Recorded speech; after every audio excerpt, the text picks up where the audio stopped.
السلام علیکم ورحمۃ اللہ وبرکاتہ۔ الحمد للہ وحدہ والصلاة والسلام علی من لا نبی بعدہ، اما بعد فاعوذ باللہ من الشیطان الرجیم، بسم اللہ الرحمن الرحیم۔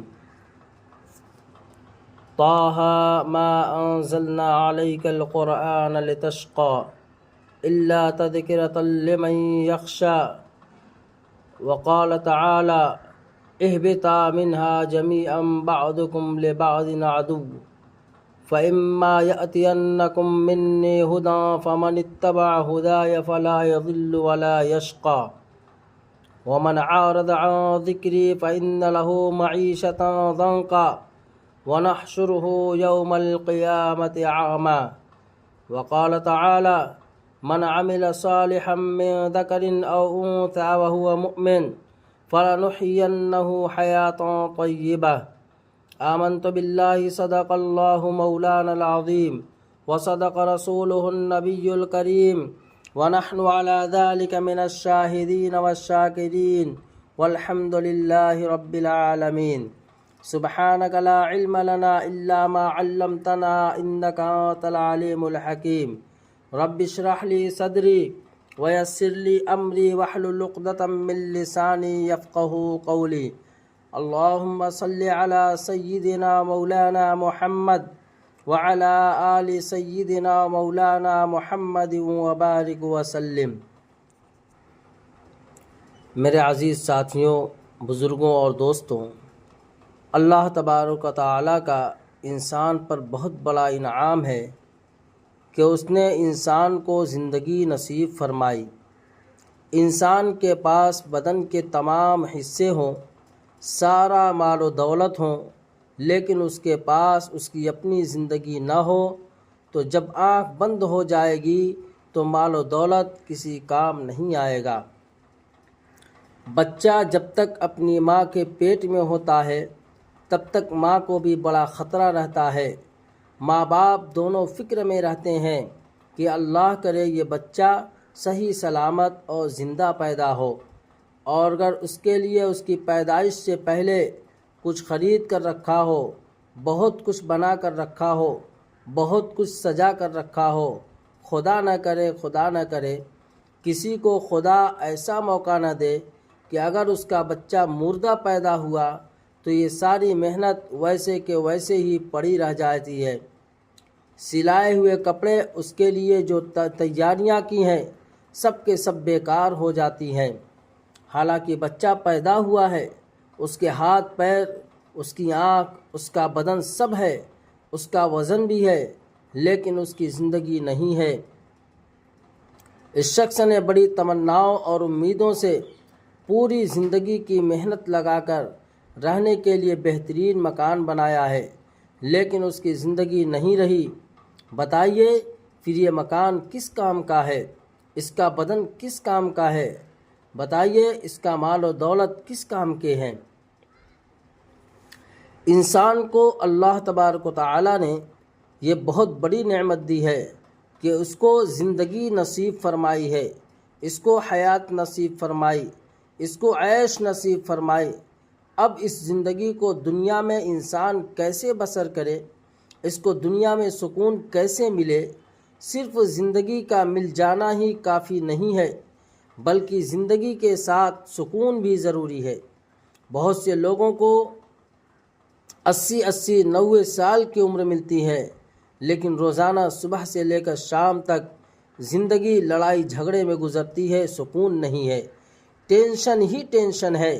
آدھی روٹی کھانے کے لیے بھی پریشان، 2 گھنٹے کے لیے بھی نیند نہیں آتی ہے، بہت پریشانی کی زندگی ہوتی ہے۔ تو پھر اس زندگی کا ہونا نہ ہونا دونوں برابر ہے۔ پہلے تو یہ کہ انسان کو زندگی ملی، یہ اللہ تبارک و تعالیٰ کی بہت بڑی نعمت ہے، لیکن وہ زندگی سلامتی والی ہو، وہ زندگی سکون اور شانتی والی ہو تو اس کی زندگی کچھ کام کی ہے۔ کیا زندگی میں پیسوں سے کہیں سکون ملتا ہے؟ آپ بتلائیے، یا بڑے بڑے مکانات سے سکون ملتا ہے، یا بہت زیادہ دولت و ثروت اور بڑے عہدوں سے سکون ملتا ہے؟ میرے بھائیوں، سکون الگ ہے اور اسباب سکون الگ ہیں۔ سکون الگ ہے اور اسباب سکون الگ ہیں۔ سکون کے اسباب الگ ہیں اور سکون و شانتی، زندگی میں سلامتی اور دل کا مکمل درست ہونا الگ چیز ہے۔ بہت سے لوگ ہیں جن کے پاس کروڑوں روپے ہیں، ان کو روپیہ گننے کی فرصت نہیں ہے، لیکن صحیح طریقے سے 24 گھنٹے میں 24 منٹ بھی برابر سو نہیں سکتے ہیں۔ کیوں؟ اس لیے کہ نیند ہی نہیں آتی ہے۔ وہ روٹی بھی صحیح طور پر نہیں کھا سکتے ہیں۔ 2 روٹی کھانے کے لیے 2 روٹی کی قیمت سے زیادہ دوائیں لینی پڑتی ہیں، تب جا کر وہ 2 روٹیاں کھا سکتے ہیں، اور وہ 2 روٹی پیٹ میں جانے کے بعد بھی ان کو خطرہ رہتا ہے کہ ہضم ہوگی یا نہیں ہوگی۔ انسان زندگی میں پریشان ہوا پھرتا ہے، بہت بڑا مکان بنا لیا، بڑی فیملی ہے، ضرورت سے زیادہ کمرے ہیں، لیکن باپ کی بیٹے سے نہیں بنتی ہے، بیٹے کی باپ سے نہیں بنتی ہے، بھائی بھائی میں جھگڑا ہے۔ پتہ چلا کہ سکون کسی اور چیز میں چھپا ہوا ہے، مال و دولت میں تو سکون ہے ہی نہیں۔ جائیداد سے سکون نہیں خریدا جا سکتا۔ اب مجھے بتائیے، یہ بڑے بڑے مکانات، یہ بڑی بڑی دکانیں، اگر ان میں سکون نہ ہو اور زندگی اجیرن بن جائے تو یہ سب کس کام کے ہیں؟ اسباب سکون کے پائے جانے سے اور سکون دینے والی چیزوں سے سکون کا ملنا یہ کوئی ضروری نہیں ہے۔ شانتی ایک الگ چیز ہے، دل کی قناعت ایک الگ چیز ہے، جو روپے اور پیسوں سے خریدی نہیں جا سکتی۔ اگر اسباب سکون کے مل جانے سے اور زندگی کے اندر جتنی بھی دولتیں اور ثروتیں اور رہائش گاہیں ہیں ان کے مل جانے سے آدمی کو سکون مل جاتا تو غریبوں کو کبھی سکون نہیں ملتا، مالدار لوگ ہی سکون حاصل کر لیتے۔ سکون تو میرے بھائیوں اللہ کے دین اور اللہ تعالیٰ کے احکامات کی اتباع میں ہے۔ سکون تو اطیع اللہ اور اطیع الرسول میں ہے۔ لیکن ہم دیکھتے ہیں کہ معاملہ الٹا ہے۔ جس کی آمدنی کم ہو اس کو نیند اچھی آتی ہے، جن کی آمدنی زیادہ ہوتی ہے ان کو نیند ہی نہیں آتی ہے۔ بتاؤ انصاف کی بات ہے کہ نہیں؟ جو اللہ تعالیٰ کے احکام پر عمل کرتا ہے اور جو اللہ کے رسول صلی اللہ علیہ وسلم کے بتائے ہوئے طریقوں کے مطابق زندگی بسر کرتا ہے، اگرچہ وہ کم مال والا ہوگا لیکن اس کی زندگی سلامت ہے، وہ بہت خوشی اور اطمینان کے ساتھ بہت اچھے طریقے پر زندگی گزارتا ہے، اس لیے کہ اسے معلوم ہے کہ جو میرے مقدر میں ہے وہ اگر 7 زمین کے نیچے بھی رہے گا تو بھی اللہ تعالیٰ مجھے میرا مقدر عطا فرمائیں گے، چاہے وہ پھر سمندر کی مچھلی کے پیٹ میں کیوں نہ ہو۔ اسلام کی بنیاد پر صحابہ کو ہر جگہ سکون ملا ہے۔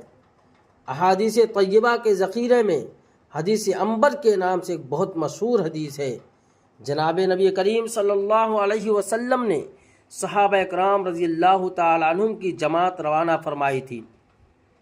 صحابہ اکرام پریشانی میں مبتلا تھے، اس لیے کہ کھانا پینا سب ختم ہو گیا تھا، بھوک کی وجہ سے حیران و پریشان تھے، لیکن اللہ کے رسول صلی اللہ علیہ وسلم کے صحابہ تھے، دین کا کلمہ بلند کرنے کے لیے گئے تھے، تبلیغ اسلام کے لیے گئے تھے۔ ایک مچھلی آئی، اتنی بڑی مچھلی تھی کہ صحابہ اکرام کیفیت بیان فرماتے ہیں کہ کئی دنوں تک اگر آدمی اس پر چلے تو پوری نہ ہو، اور اس مچھلی کے پیٹ میں سے عجیب غذائیں نکلیں۔ صحابہ اکرام کئی دنوں تک اس کو کھاتے رہے اور اس کا کچھ حصہ جناب نبی کریم صلی اللہ علیہ وسلم کی خدمت میں پیش فرمایا۔ اللہ نے انتظام فرمایا، بہت آرام کی زندگی بسر کرتے تھے، ان کے پاس کچھ نہیں تھا لیکن زندگی سکون کی تھی۔ اور پہلے حال یہ تھا کہ صحابہ اکرام اپنے دل کو تسلی دینے کے لیے کھجور کی گٹھلی منہ میں رکھ کر دل بہلانے کے لیے چوستے رہتے تھے کہ کم از کم ہمارے منہ میں کچھ ہے۔ اور اس صبر اور دین پر اللہ کی جو مدد آئی وہ آپ نے سن لی۔ دشمنوں کی الغار اور صحابہ کا سکون دیکھیے۔ صحابہ اکرام نے اتنی سکون کی زندگی گزاری کہ دنیا والوں کو چیلنج کرتے تھے کہ محمد صلی اللہ علیہ وسلم کا کلمہ کسی بھی طریقے سے بلند ہو کر رہے گا۔ غزوہ خندق کا واقعہ ہے۔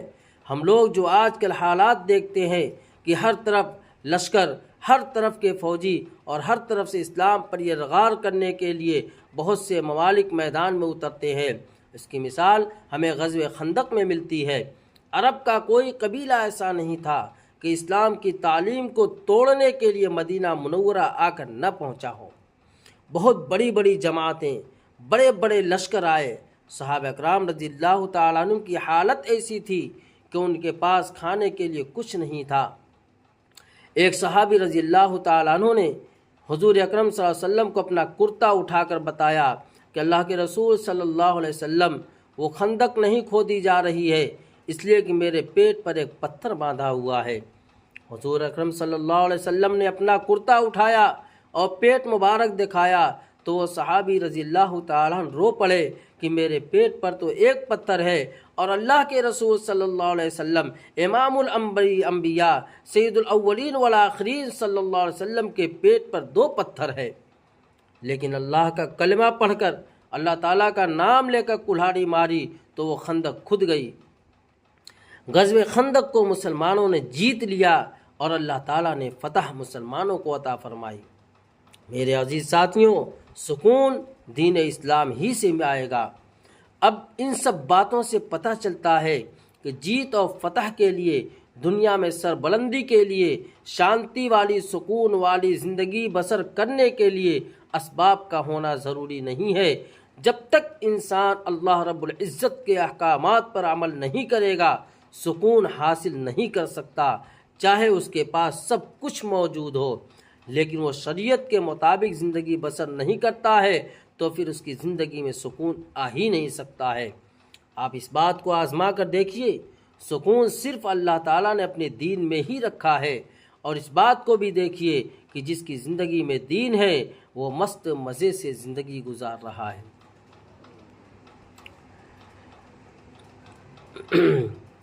میرے عزیز ساتھیوں، یہ دنیا ایک گزرگاہ ہے، یہاں پہ ہر کسی کی گزر رہی ہے، لیکن یہ گزارنے میں فرق ہے۔ اللہ تبارک و تعالیٰ نے ہمیں جو زندگی عطا فرمائی ہے، یہ بہت قیمتی زندگی ہے۔ تمام مسلمانوں کے پاس پوری دولتیں میسر ہیں۔ آپ باہر کنٹری میں دیکھ لیجئے، بہت دولتیں میسر ہیں، دولت کوٹھیوں سے ہے، اس کو کام کرنے پر ڈبل ٹیبل تنخواہ ملتی ہے، لیکن آدمی پریشان ہے کہ کب یہ ملے اور کب وہ ملے۔ میرے عزیز ساتھیوں، دولت کے اندر اللہ تبارک و تعالیٰ نے سکون نہیں رکھا ہے۔ سکون کے لیے اللہ تبارک تعالیٰ کا قانون دیکھو، اور دیکھو کہ سیدنا آدم علیہ السلام کو اور ان کے دشمن اور پوری انسانیت کا دشمن ابلیس اور شیطان کو جب زمین پر اتارا جا رہا تھا تو اللہ تعالیٰ نے ایک قانون بیان فرمایا، اہبطا منہا جمیعا بعضکم لبعض عدو، کہ اے آدم علیہ السلام، تم اور تمہاری اولاد جتنی بھی تمہاری پشت سے پیدا ہونے والی ہے، اور دوسری طرف شیطان، تم سب کے سب زمین پر اتر پڑو، پھر دیکھو تمہارے پاس زمین پر جانے کے بعد میری طرف سے ہدایت آئے گی، فَإِمَّا يَأْتِيَنَّكُم مِّنِّي هُدًى، ہدایت کی باتیں آئیں گی، تمہاری اولاد کے پاس میں نبیوں کو بھیجوں گا، کتابوں کو بھیجوں گا، صحیح راستہ بتانے والوں کو بھیجوں گا، اہل اللہ کو بھیجوں گا، فَمَنِ اتَّبَعَ هُدَايَ فَلَا يَضِلُّ وَلَا يَشْقَى، جو میرے قانون کے مطابق چلے گا، جو میرے اصول کے مطابق اپنی لائف کو گزارے گا، وہ کبھی بھی زندگی میں گمراہ نہیں ہوگا، اور وہی سکون کی، سلامتی کی زندگی گزارے گا، اور اس کی زندگی میں کبھی بھی بدقسمتی اس کے ساتھ نہیں آئے گی۔ سورہ طٰہٰ کی پہلی آیت کریمہ، جس نے عمر بن خطاب کے دل کو پلٹا دیا اور ان کو دنیا اور آخرت کا ابدی سکون نصیب فرمایا۔ عمر بن خطاب جیسے سخت دل والے، جس نے اپنی بہن کو مارنے میں کوئی کسر نہیں رکھی۔ انسان سب لوگوں کو مار سکتا ہے، لیکن بہن کو مارنے میں جلدی نہیں کرتا ہے، اور ان کی بہن کو دیکھو، اس کا دل اسلام کے لیے کتنا مضبوط تھا، بھائی کی پرواہ نہیں کی، حالانکہ بہن بھائی کا جو رشتہ ہوتا ہے وہ مقدس ترین رشتہ ہوتا ہے۔ عمر بن خطاب کا دل اتنا سخت تھا کہ بہن کو لہو لہان کر دیا، بہنوئی تک کو مارا، لیکن جہاں سورہ طٰہٰ کی وہ ابتدائی آیت کریمہ کان میں پڑی کہ طٰہٰ ما انزلنا علیک القرآن لتشقی، کہ ہم نے قرآن مجید انسان کی سعادت کے لیے نازل کیا، ہم نے انسان کی زندگی کو خوش نصیبی کے ساتھ گزارنے کے لیے اور اس کو زندگی میں سکون حاصل کرنے کے لیے نازل کیا ہے۔ اور ہم نے قرآن اس لیے نہیں نازل کیا ہے کہ آدمی حیران و پریشان رہے۔ یہ آواز عمر بن خطاب کے کان میں پڑنی تھی کہ ان کی دنیا بدل گئی۔ وہ باد صبا جس کے ذریعے اللہ کی ہدایت تقسیم ہو رہی تھی، تو اسی وقت عمر رضی اللہ عنہ کے ہاتھ آ لگی، ان کے دل کی دنیا پلٹ گئی، اسلام لے آئے۔ اسلام لانے کے بعد وہ عمر جن کے نام سے لوگ ڈرا کرتے تھے، وہ عمر جن کے نام سے مسلمانوں کو اتنا خطرہ تھا کہ وہ باجماعت نماز نہیں پڑھ سکتے تھے، لیکن اب وہ عمر ایسے امیر المومنین بن گئے کہ کسریٰ اور قیصر ان کے نام کو سن کر تھرا جاتے تھے، اور اللہ تعالیٰ نے ان سے وہ کام لیا کہ دور دور تک آپ کے دور خلافت میں اسلامی پرچم لہرایا۔ آپ کو ایک پتے کی بات بتا دوں، حضرت عمر بن خطاب رضی اللہ تعالیٰ عنہ نے دنیا کو ایسا عدل و انصاف اور ایسا انقلاب دیا اور ایسی پولیٹکس دی کہ 1947 عیسوی میں ہندوستان جس وقت انگریزی کی غلامی سے آزاد ہوا، تو سب سے پہلا جو اخبار ہندوستان میں نکلا آزاد ہندوستان کے نام سے، تو گاندھی جی کا اس وقت یہ بیان تھا کہ اگر ہندوستان سلامتی کی زندگی گزارنا چاہتا ہے اور اپنے کو ترقی کی راہ پر لے جانا چاہتا ہے تو اسے اسلام کے تیار کردہ ہیرو عمر بن خطاب رضی اللہ تعالیٰ عنہ کے لا قانون کے مطابق عمل کرنا ہوگا، تبھی وہ کامیاب ہوگا۔ والفضل ما شہدت به الاعداء، عربی میں کسی نے کہا ہے کہ کمال تو اسی کا ہے جس کی گواہی دینے پر دشمن بھی مجبور ہو جائے۔ الفاروق نامی ایک گراں قدر کتاب ہے، علامہ شبلی رحمانی رحمۃ اللہ علیہ نے الفاروق نام کی کتاب لکھی ہے۔ حضرت عمر کے حکومت چلانے کے قانون اس میں لکھے ہوئے ہیں، کئی زبانوں میں اسے منتقل کیا گیا ہے، اور لوگ اس کو پڑھ پڑھ کر ہدایت حاصل کرتے ہیں اور اپنی زندگی سلامتی کے ساتھ گزارتے ہیں۔ میں آپ حضرات سے بھی کہوں گا کہ اس کتاب کو لو، خریدو اور اس کا مطالعہ کرو۔ سکون قرآن کے قانون پر ہی ملے گا۔ تو میں کہہ رہا ہوں کہ جب اللہ تعالیٰ نے حضرت آدم علیہ السلام کو اور ابلیس کو زمین پر اتارا تو یہ قانون ذکر فرمایا تھا کہ فمن اتبع ہدای فلا یضل ولا یشقی، کہ جو میری ہدایت پر چلے گا، میرے قانون کے مطابق عمل کرے گا، اس کو کبھی بدبختی کی زندگی نہیں گزارنی پڑے گی، وہ خوش نصیبی کی زندگی گزارے گا، چند پیسوں میں بھی اس کو سکون ملے گا، اور وہ بے تاج ہوگا لیکن بادشاہ بن کر زندگی گزارے گا۔ سکون سے خالی بادشاہت کس کام کی؟ میرے بھائیوں، جو بادشاہت پیشاب بھی نہ کرنے دے، پیشاب کے وقت بھی اس کو ڈر لگے کہ پتہ نہیں کب کیا ہو جائے گا، اور وہ بادشاہت کس کام کی ہے؟ ایک گلاس اگر پانی پیتا ہے تو اس میں بھی اس کو ڈر لگتا ہے، تو بادشاہت کس کام کی ہے؟ میرے بھائیوں، یہ سب اللہ تعالیٰ کے احکامات کے مطابق زندگی نہ گزارنے کا نتیجہ ہے۔ ملت اسلامیہ کے تمام مسائل کا حل اللہ تبارک و تعالیٰ نے مذہب اسلام کی اتباع اور اس کی پیروی ہی میں رکھا ہے۔ شاہان اسلام کو خوف نہیں ہوتا تھا۔ ایک عمر بن خطاب کی بھی منسٹری تھی، ایسی حکومت تھی کہ اکیلے نکل پڑتے تھے۔ آپ ذرا بیٹھ جائیے، میں آپ کو کیا بتلاتا ہوں کہ مدینہ منورہ میں کوئی خوف نہیں تھا۔ میڈیا بہت افواہیں پھیلاتا ہے اور یہ اس کا کام شروع ہی سے ہے۔ حضور کریم صلی اللہ علیہ وسلم کے زمانے میں بھی میڈیا اس طرح کی خبریں پھیلاتا تھا، چنانچہ حضور اکرم صلی اللہ علیہ وسلم کے زمانے میں کسی نے یہ افواہ پھیلائی کہ مدینہ منورہ پہ ایک لشکر حملہ کرنے کے لیے آ رہا ہے۔ یہ اور بات ہے کہ اس وقت ایسے آلات اور ذرائع نہیں تھے، لیکن افواہ پھیلانے والے جس طریقے سے آج کا میڈیا غلط افواہیں پھیلاتا ہے، اس زمانے میں بھی انسان تھے غلط افواہیں پھیلانے والے۔ چنانچہ مدینہ منورہ میں افواہ ہو گئی کہ ایک بڑا لشکر حملہ کرنے والا ہے۔ حضور اکرم صلی اللہ علیہ وسلم نے فرمایا کہ تم لوگ سب کے سب سلامتی کے ساتھ سو جاؤ، میں مدینہ منورہ کی حفاظت کروں گا۔ جناب نبی کریم صلی اللہ علیہ وسلم نے ایک گھوڑا لیا، کوئی تلوار نہیں لی۔ بے وقوف ہیں وہ لوگ، اسلام کو انہوں نے سمجھا ہی نہیں، جو یہ کہتے ہیں کہ اسلام تلوار کے ذریعے پھیلا ہے۔ کوئی تلوار نہیں، کوئی نیزہ نہیں، کچھ بھی نہیں۔ حضور اکرم صلی اللہ علیہ وسلم اس گھوڑے پر بیٹھ کر اکیلے رات کے سناٹے میں نکلے اور تاریکی میں مدینہ کے چاروں طرف چکر لگایا، اور پھر مدینہ منورہ والوں سے فرمایا کہ کوئی خطرے کی بات نہیں ہے، آرام سے صبح تک سو جاؤ۔ اور جس کا گھوڑا لیا تھا ان سے فرمایا کہ ہم نے تمہارے گھوڑے کو تو خوب دوڑتا ہوا اور چھلانگ لگاتا ہوا پایا۔ حضرت عمر رضی اللہ تعالیٰ عنہ بیت المقدس فتح کرنے کے لیے فلسطین تشریف لے جا رہے تھے، پورے بدن پر پابند لگے ہوئے ہیں، لیکن بادشاہ سلامت ہیں اور بڑے بڑے دشمن کانپ رہے ہیں۔ اس کی کیا وجہ ہے؟ اللہ کے فرمان پر عمل، فَمَنِ اتَّبَعَ هُدَايَ فَلَا يَضِلُّ وَلَا يَشْقَى۔ اللہ تعالیٰ کا فرمان ہے کہ دیندار بے چین نہیں ہوگا، وہ سکون کی زندگی گزارے گا۔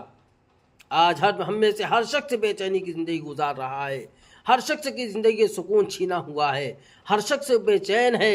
گھر میں ماں بھی بے چین ہے، باپ بھی بے چین ہے، بھائی بھی بے چین ہے، بہن بھی بے چین ہے، اولاد بھی بے چین ہے، ساری دنیا بے چینی کی زندگی گزار رہی ہے۔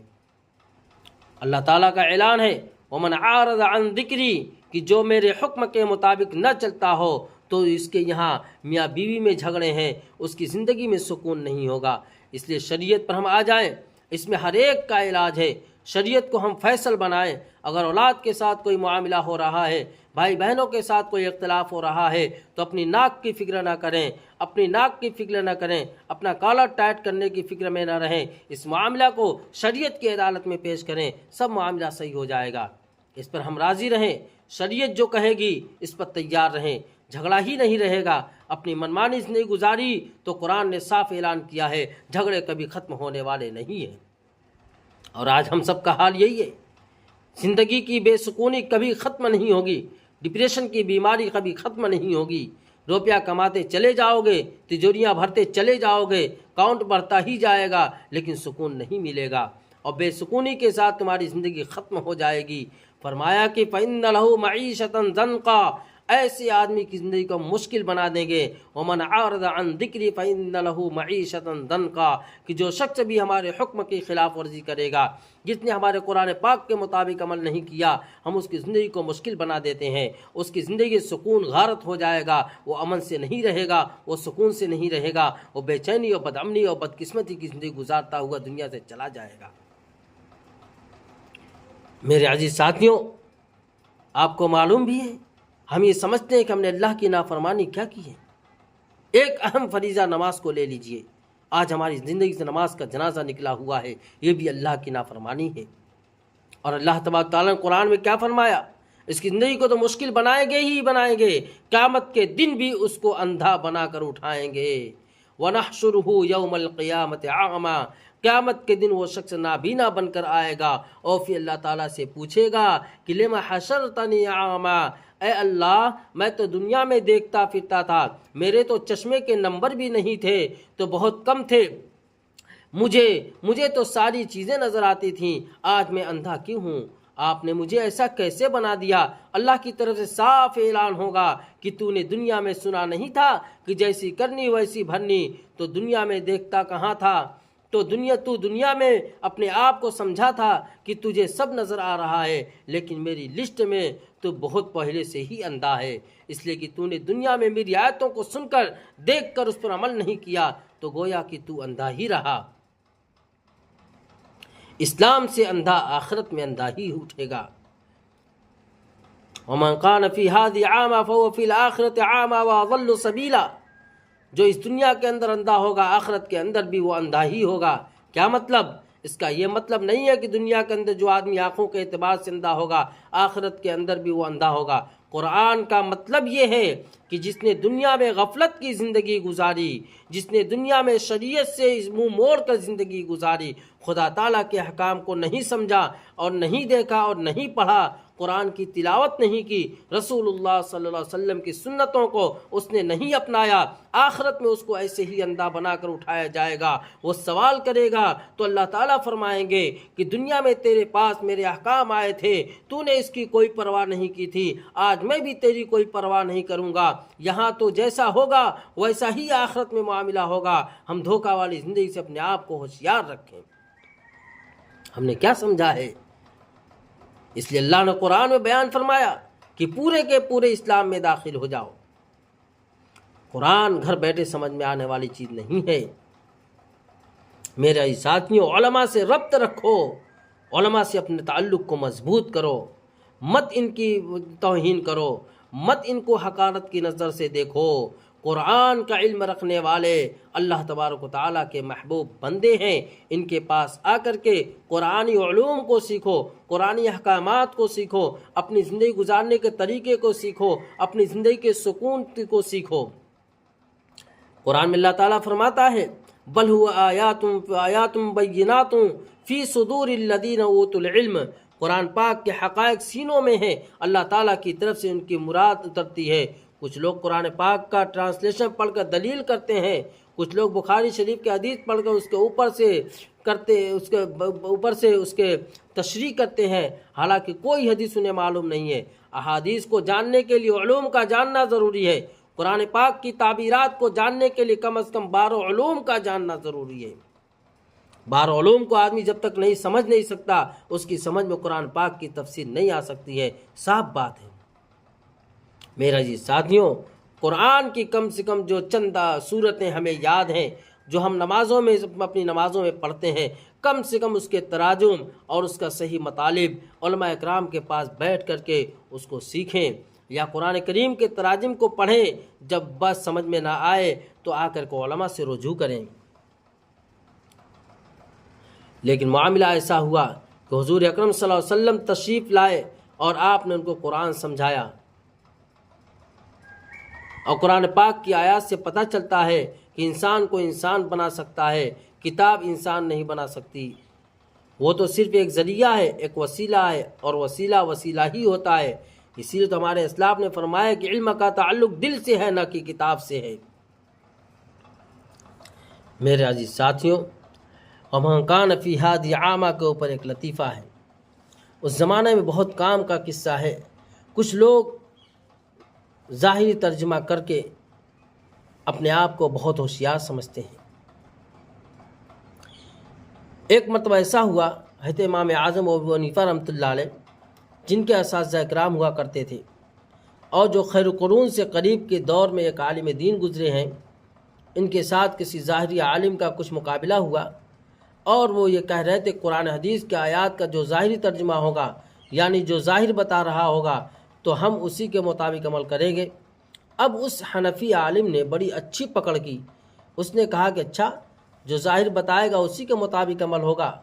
اس غیر مقلد کے ساتھ اتفاق یہ ہوا کہ وہ اندھا تھا، اس کو چشمے بھی نہیں تھے اور آنکھیں بھی نہیں تھیں، بالکل نظر بھی نہیں آتا تھا، لیکن وہ دلیل کیا کرتا تھا کہ ظاہری آیات جو ہوگی اور جو ترجمہ ہوگا اسی کے مطابق عمل ہوگا اور اسی کو ہم مانیں گے۔ تو حنفی عالم نے کہا کہ اچھی بات ہے، اس اعتبار سے تو آپ آخرت میں بھی اندھے ہی ہوں گے۔ اس نے کہا کیوں؟ حنفی عالم نے کہا اس لیے کہ آپ کو دنیا میں بھی آنکھیں نہیں ہیں، اور قرآن کہتا ہے وَمَا كَانَ فِي هَذِهِ عَامًا فَهُوَ فِي الْآخِرَةِ عَامًا، کہ جو دنیا میں اندھا تو وہ آخرت میں بھی اندھا ہوگا۔ بتاؤ اندھے سے کیا مراد لیتے ہو؟ کہا کہ نہیں، یہاں اندھے سے مراد اندھا نہیں ہے، بلکہ اندھے سے مراد وہ ہے جو غفلت کی زندگی بسر کرتا ہے۔ حنفی عالم نے کہا تم تو کہتے تھے کہ جو ترجمہ ہوتا ہے اسی کو اپنی مراد بتائیں گے۔ کہا کہ نہیں، یہاں یہ مطلب نہیں ہے۔ تو کچھ لوگ اپنے ذہن کے مطابق، اپنی مرضیات کے مطابق قرآن کی آیات کو، احادیث طیبہ کو جاننے کی کوشش کرتے ہیں، یعنی قرآن کو اور احادیث کو اپنی عقل پر رکھنے کی کوشش کرتے ہیں۔ قرآن یہ کہتا ہے کہ ہم قیامت کے دن ایسے لوگوں کو اندھا بنا کر اٹھائیں گے، زندگی ان کی مشکل کر دیں گے، زندگی میں وہ سکون کی ایک روٹی نہیں کھا سکیں گے۔ اور یہ ایسا کہتے ہیں ہم اپنی عقل کو قرآن کی اور احادیث کے اوپر اپنی عقل کو اتارنا ہے، نہ یہ کہ قرآن کو اور احادیث کو اپنی عقل پہ اتارنا ہے، بلکہ اپنی عقل کو قرآن اور احادیث کے مطابق چلانا ہے۔ میرے بھائیوں، ہم اپنے سماج میں جو مصیبتیں دیکھتے ہیں اس کا علاج صرف دین اسلام میں ہے۔ دیکھو، سماج میں ہمارے باپ دادا پہلے ان کی آمدنی کم ہوتی تھی لیکن ان کی زندگی میں سکون تھا، اور ان کے اندر محبتیں دیکھو، ان کے مکانات ٹوٹے ہوئے تھے، وہ صرف چاول کے اندر اتنی اچھی زندگی بسر کرتے تھے کہ آج کل مرغے اور بکرے کھانے والے بھی نہیں کر سکتے ہیں۔ ان کا حال بڑا عجیب تھا کہ کھایا پیا، بتی بجھائی، سو گیا، کل کی کوئی فکر نہیں، اگلے مہینے کی کوئی فکر نہیں، اللہ چلا رہا ہے۔ یہ سب کیوں؟ اس لیے کہ ان کی زندگی اسلام کے مطابق تھی۔ کیا مجال ہے ان بوڑھوں کی کہ فجر کی نماز چلی جائے؟ فجر کی نماز کسی بھی صورت میں نہیں جاتی تھی، رمضان کا روزہ کسی بھی صورت میں نہیں جاتا تھا۔ فجر کے بعد جب تک ذکر نہیں کرتے تھے، چائے نہیں پیتے تھے، ایک ایک محلہ میں بس تلاوت ہی کی آواز آتی تھی۔ رات کو سونے سے پہلے تبارک الذی کی تلاوت، مغرب کے بعد سورہ واقعہ کی تلاوت، جہاں ظہر کی اذان ہوئی تو آواز چاہے کھیت میں بھی آئی ہو تو فوراً نماز کی تیاری کرتے تھے۔ وہ اپنے وقتوں کی سیٹنگ اذان کے مطابق کرتے تھے۔ اسی لیے میں نے ابھی بھی اپنے ملک کے اندر کئی جگہیں ایسی ہیں جہاں پہ لوگوں نے اپنا سسٹم بنا کر کے رکھا ہے، اور ہمارے موبائل کے اوپر وہ تصویریں ہیں۔ اللہ رحم کرے، موبائل کے اوپر اپنی بیوی کی تصویر، اپنے دوست کی تصویر، اپنے گھر میں کسی کی تصویر، اپنے بھائیوں کی تصویر رکھنا، یہ سب حرام ہے۔ ہاں، اگر کوئی ضروری تصویر ہے تو اس کو خوبصورت بنا کر کے ڈال دیجیے، اسکرین پر اس کو بھی رکھنے کی کوئی ضرورت نہیں ہے۔ اگر ایسا موبائل ہم نے اپنی جیب میں رکھا ہے تو ہمارے پاس رحمت کے فرشتے نہیں آئیں گے کہ ہم نے اس کے اندر دنیا بھر کی تصویریں ڈال رکھی ہیں۔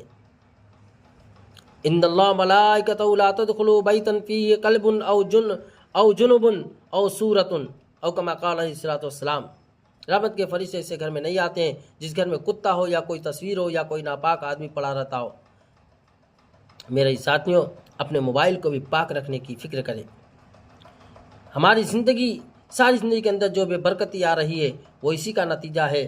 آپ دیکھیے، پہلے 50 پیسے میں جو پھل اور فروٹ ملتا تھا اس میں کتنا مزہ ہوتا تھا، اس کے اندر کتنی لذت ہوتی تھی، اس کے اندر کتنی طاقت ہوتی تھی، آدمی کتنا لطف ملتا تھا آدمی کو۔ مجھے یقین کے ساتھ جواب دیجئے، لیکن جیسے زمانہ آگے بڑھتا چلا جا رہا ہے، کھانوں کے اندر سے لطف اور ٹیسٹ ختم ہوتا جا رہا ہے۔